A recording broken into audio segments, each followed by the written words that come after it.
ain't no short. You Damn!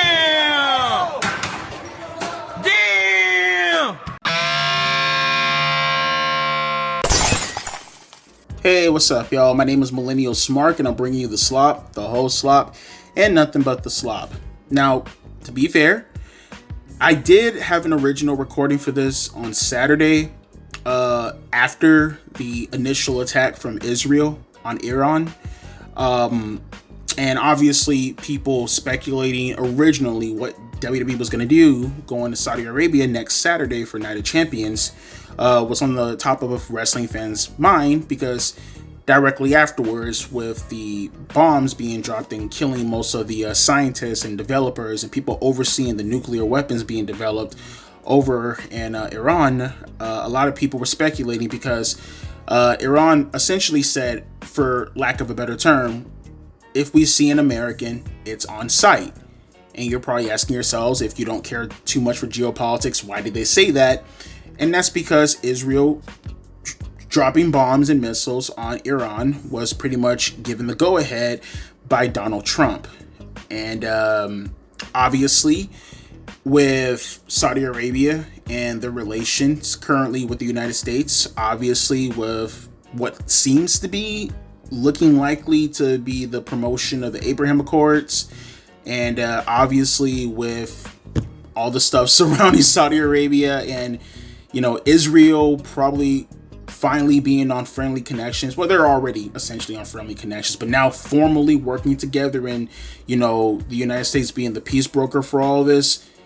Obviously, Iran is horribly pissed off about this. So like they said, on site, if we see an American, that's it.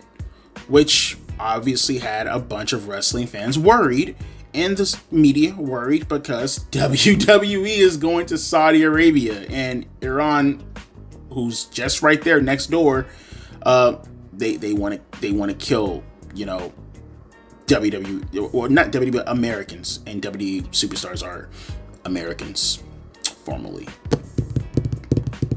So, like everybody else, I had my own opinion, and I, again, before I say my opinion previously, let me read this article for you, and then we'll go forward from there. I think it's only right if I give you context first before we actually talk about the opinions and how I felt about the situation going forward and how I feel right now, because it's completely different from my recording on Saturday. Link is down in the description box below, by the way. WWE crews stuck at airport ahead of WWE Night of Champions due to airspace shutdowns. Airspace shutdowns have already had a small effect on WWE Night of Champions weekend in Saudi Arabia.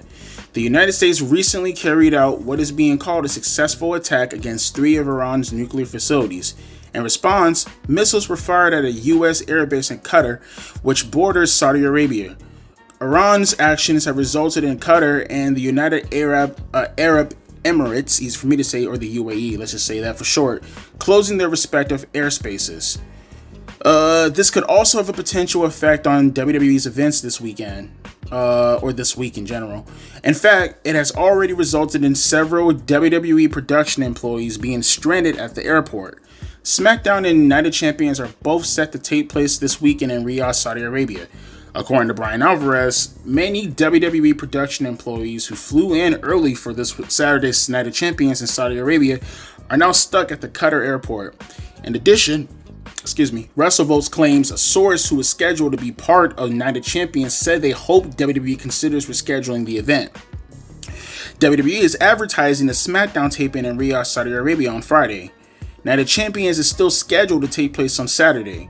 The company has not publicly commented on the situation. Despite that, a source told Fightful's Sean Ross Sapp that they are actively monitoring the situation.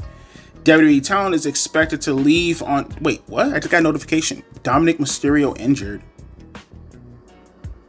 Dominic Mysterio injured? Where did that come from? Well, let's continue reading this. My bad. Got sidetracked there. WWE talent is expected to leave on a chartered flight for Riyadh in the middle of this week. In addition, a source also claims the promotion postponing or canceling the event would be a costly financial decision, as there is too much money at stake in regards to the 2026 Royal Rumble. It was stressed that this source was sharing an opinion, not fact. As of Sunday, the team in Saudi Arabia was preparing as if the event was still happening. As far as whether the event will actually take place, many fans express hope that WWE considers postponing it. However, WWE talent scheduled to go to Saudi Arabia, and I quote, had not been updated on any changes, end quote, as of this afternoon, according to Fightful. And then they said they were going to keep us updated on the situation. If you ask me, I do have a bunch of takes as far as how I would approach the situation. Now, this is just me. People can look at it however they would like to look at it. Personally, I think because you already advertised the big match, that being CM Punk and John Cena, there's no wiggling out of that. That's the entire reason why the tickets were sold, was to see John Cena and CM Punk. And I feel that match should still continue. Now, bear with me for a second before I get the people typing with their raging fingers. I'll go a little bit more deeper into the topic. But what I suggest is with CM Punk and John Cena, and I hope WWE is going to do this, give them a shit ton of money. Like, way more money than you were already going to pay them. I mean, bonuses going into, like, maybe even close to the fucking 8 figures, if you will. Yes, I'm dead ass serious. Only from the standpoint that, like, look, whatever they're going to get paid right now, I don't think them stressing or being stressed out, as far as fearing for their lives and, fearing the danger that should be impending, it's just not worth it. Treat your top talents with respect. You know what I mean? If they have to be there because they're the marquee, okay, so be it. But pay them a shit ton of fucking money for doing what they're about to do right now. And as far as the undercard is considered, give them a choice. Give them a choice whether or not they're going to show up. Punk and Cena is what sold the card. But as far as, wait, let me see. What is the card for Saudi Arabia this week anyways? Hang on for a second. Let me see it real quick. Night of Champions 2025. Hold on for a second, because I want to see the card and see, like, is it that big of a deal? God damn it. Stupid ass thing. Put WWE. There we go. All right, here, let's look at the card real quick just so I can have better clarification to see if it's, like, super crazy. So we have the King of the Ring tournament with Randy Orton versus whoever. Asuka versus Jade Cargill in the finals. Okay. John Cena versus CM Punk. And Jika Fatu versus Solo Sikoa. Okay. So it's not like you're really missing much, honestly. Really, you're not really missing much from the card in itself. The undercard seems pretty strong. I think, honestly, just pay, considering that this is one of those things where it's like, okay, if the card is really going to be as small as it is right here, just pay everybody that's participating at the event a shit ton of fucking money. Really, just pay them all like almost 10 times more than you were originally going to pay them to make up for the stress that they're going to actually be, unfortunately, having to go through going to a show that they most likely don't feel safe at. And obviously with Punk and Cena and Punk, that's a done deal. That's the marquee. But for everything else, give them a choice. And if they want to go, give them a crazy bonus for, participating in the event. That's just me personally, how I look at it. But as far as the situation in its totality, I think, personally speaking, especially seeing what happened, yesterday at Fordo, and then obviously today with the 14 missile strikes from Iran, obviously hitting one of the naval bases, and Qatar, Tehran, who gave the heads up to Donald Trump to let him know that this was going to happen, and obviously the missiles being deflected out of the sky. The problem with that, though, is, from what I understand, and this is why I feel okay with this, those 13 missile strikes were deflected. They were expected to happen, and they were taken out easily. And I heard like the last missile strike didn't even come anywhere near close to naval base. It hit somewhere else that was like undesignated by people or whatever, so it was safe regardless. The way I look at the situation, and as explained by Donald Trump himself and part of his administration, obviously, okay, so let me take this from the beginning. As you guys know, with Israel and the situation with Iran, they bombed Iran on Friday, going into Saturday, right? That happened. And as a response, it wasn't really a response yet. America went out of its way to drop one of its B-52s on Fordo, a nuclear development facility based in Iran. Before all that, when Israel dropped all those missiles, they ended up taking out most of, if not all of the scientists and all the overseers and all the people who were presiding over the nuclear bombs and whatnot, right? With the exception of, what's the name? Khamenei, Ayatollah Ali Khamenei or whatever his name is. But he's still alive at the moment, right? Although I did hear he was planning for a successor because he presumes that he's going to get assassinated soon, which is fucking crazy to actually have that in your mind. I mean, fuck the guy, nevertheless, but just saying, fuck, you know you're going to die soon, you're going to pick a successor. But nevertheless, though, the reason why I say this is because Donald Trump not only fully expected this, but from my understanding, Iran called Donald Trump and explained that they were going to drop bombs on them, which is not unheard of. They did the same thing also. Back in 2003, if I'm not mistaken, they did the same shit also during the Iraq War. You know what I mean? They just do this shit just in order to show themselves, show that they actually feel like they're actually empowered to their own people. You know what I mean? This isn't the first time they've done something like this. And the way I look at the situation, as it's been described by Marco Rubio, you know, personally, Iran, they're not going to do jack shit. Not anything crazy, at least. The minute they come anywhere near Saudi Arabia, the United States is going to fuck them up something serious. And they know this. The Ayatollah, Khamenei, whatever his name is, Kilamani, or whatever the fuck his name is, he knows this. Now, I know most people will probably say, like, do you want to take that chance, though? And that's where I start to think to myself, like, should you proceed with the Saudi Arabia show? I'm doing this in real time, thinking to myself right now, should you proceed with the show? Like, I'm conflicted. You know, as I'm saying this out loud, I felt like on Saturday, I was like, no. Then when I started this video, I was like, yeah, sure, go ahead. Just kind of, you know, help out the superstars with their own stress. And now, as I'm saying this out loud, considering that the Ayatollah is probably knowing that he's going to die soon, he has nothing left to lose, would he go out of his way to strike a target? Shit, you know, now that I'm actually saying it out loud, maybe it's not the best thing to do. Like, my thing is, it's like the Iranians, they don't give a shit about their people. They don't. They fucking don't. They do not give a gosh darn tiddly fuck about their own people. They don't give a shit.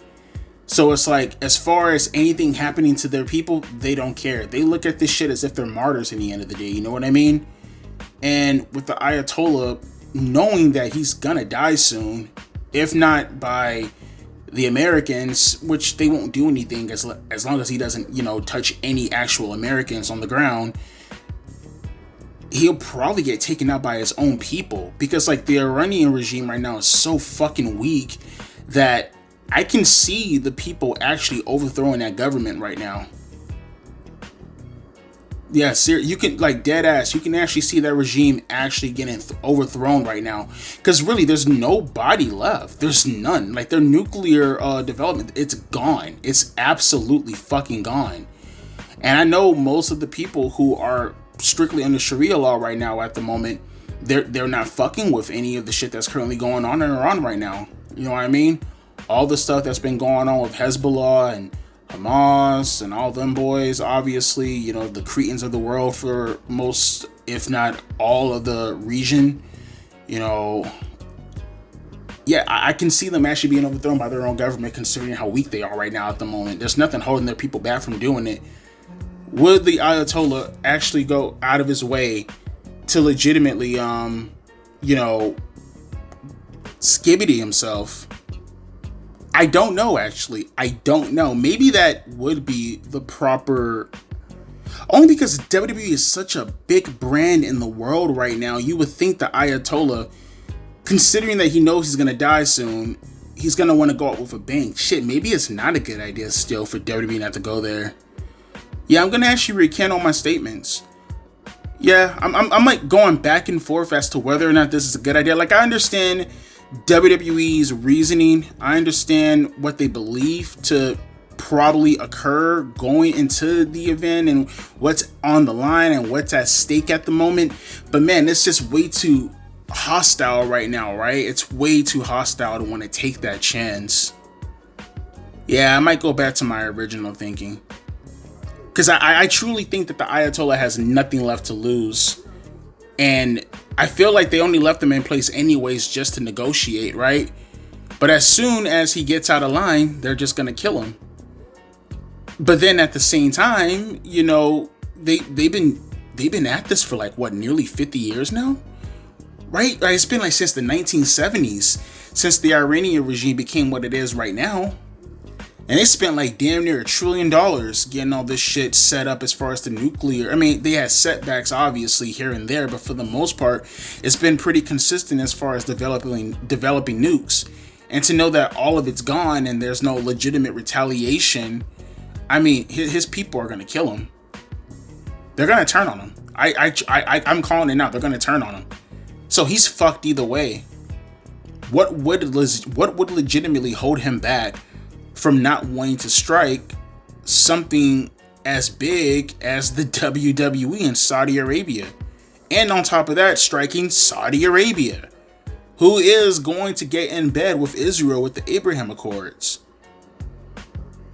Yeah, maybe it's not a good idea for them to go to Saudi Arabia now that I'm saying it out loud. Yeah. Shit, I mean, I guess we still got till Saturday to see what's gonna pop off. I mean, Triple H, I think he just said that all plans are still going full speed ahead. So, man, how long do they have left until this Saudi deal is up? I think 2028, right? It's a 10-year deal. I think the first event was in 2018. They need to get out of this deal as quick as fucking possible and don't get back in it anymore. This shit is so goddamn dangerous, bruh.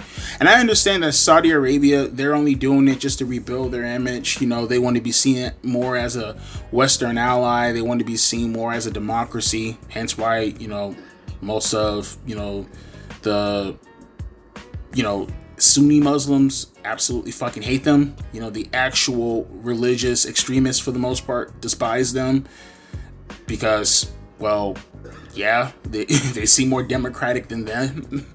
But, you know, like I said, we'll see as how it's going to be as time goes on. I guess now, I went into this video legitimately saying that I think they should actually go, but the more and more I think about it, nah, it's way too dangerous and way too unpredictable at the moment.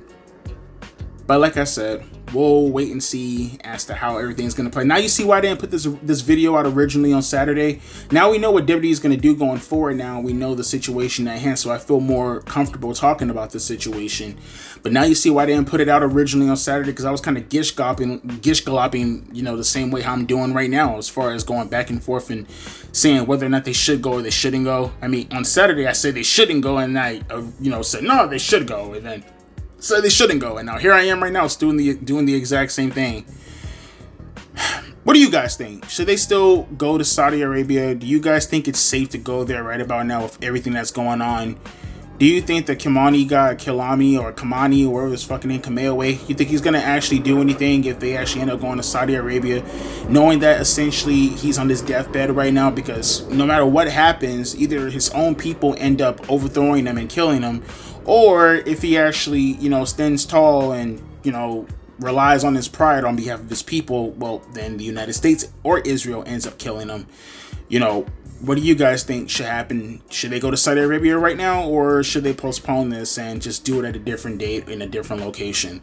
Let me know your thoughts down in the comment section below. Oh, also, remember too, this whole situation, it could have implications, and I think they talked about this in the article too. It could have implications on the Royal Rumble also, so keep that in mind also as far as why WWE is considering whether or not to go or not go. It's not just losing money on this event, but it's like if you back out on this event, then it's like, okay, if something else pops off, and can we rely on you for the Royal Rumble?